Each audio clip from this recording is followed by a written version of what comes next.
Welcome back to AM Northwest. You've probably heard about mindfulness, but did you know it can help us keep our New Year's resolutions? Here to tell us more, we welcome licensed clinical psychologist, Dr. Alex Bloom. Alex, good to see you. Thank you. All right, so let's talk about what is mindfulness? So mindfulness is this buzzword we hear all over. It's been on the cover of Time magazine. Right. What does it really mean?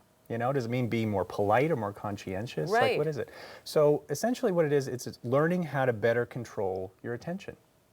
And so your attention to what? Your attention to being here in the present moment, in this now experience, and doing so in a non-judgmental way. Does that mean something like thinking about what you're grabbing off the table? Sure, or, it could mean anything. Think before you speak kind of thing? Right, yep, Oh, I need to learn that. All of those things. So how do you think we should apply it then in the new year? Well, it's one of those things that it's a simple definition, but it's not an easy practice. Right.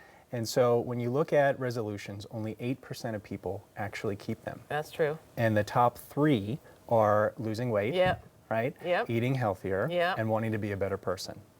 So one of the things that I've done is I've created an acronym that I use in my life that I think kind of fits some of the main fundamental points of what mindfulness is. Okay. And I think is especially applicable for setting goals or resolutions. Oh, tell me because about we're all wanting to be more, right? We're wanting to lose more weight, be a better person, all these sorts of things. Sure.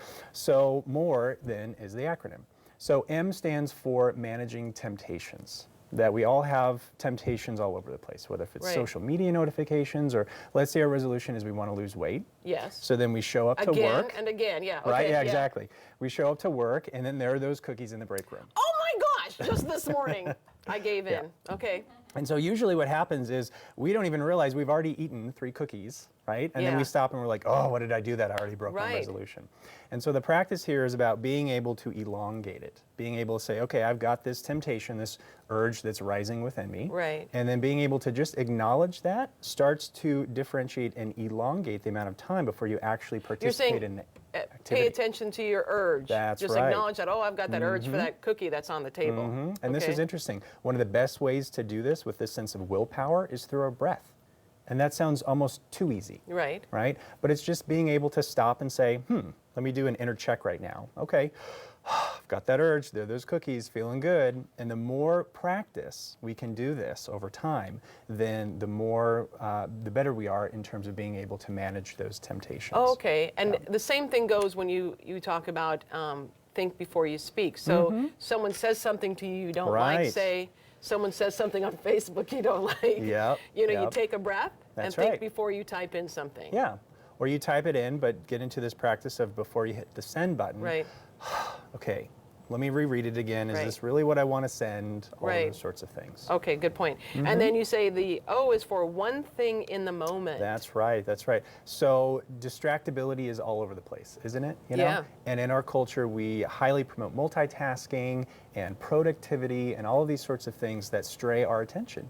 And the research shows that this actually makes us more stressed out and that the activities that we do aren't as helpful, that we're not as focused. Okay. And so being able to refocus just on one thing in the moment. So for example, you're sitting there and you are washing your dishes. See if you can turn the TV off and just simply be with the experience of washing the dish. You know, like what do you hear? What do you sense with the warm water and seeing the food particles? And it sounds almost too easy, or I don't really understand the idea behind it.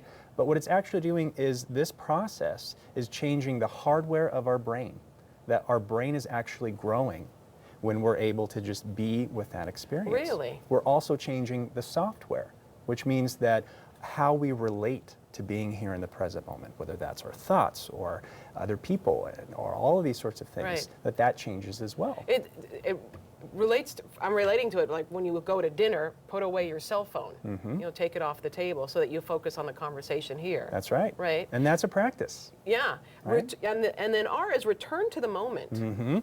So this is what I love so much about mindfulness. It's this recognition built into the very practice that you know your mind is going to wander away. Right.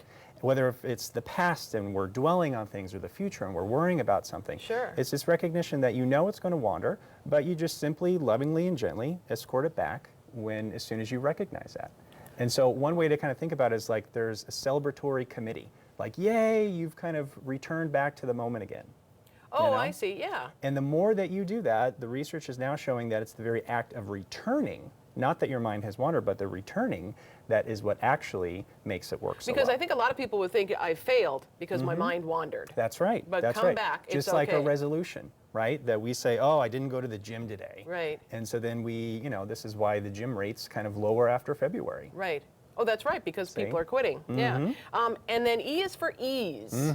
Ease. Be easy about it. That we're our worst enemy, aren't we? And so it's being able to be kind to ourselves and recognize that you know that you're going to stray. You know that your resolutions might fall off, or you might not. Heck, if you miss a month at the gym, right. The year is broken down into 365 days, which means 365 opportunities to return once again, whether if it's to the moment or to your goal. All right, what is your New Year's resolution? My New Year's resolution is to have more of an online presence. Oh, interesting. That's my so goal. as opposed to other people who need to get offline. That's right. Yeah, so that'd be a tough one. I mean, look, I've got my phone right here. I shouldn't have it there. I need to let it go. Yeah. Okay, all right. It's a Thank you so practice. much, Alex. Thank This was you. really important. More, managing urges, one thing in the moment, return to the moment, and ease. It's okay. You can get back to it. Thank you. Thank you. All right.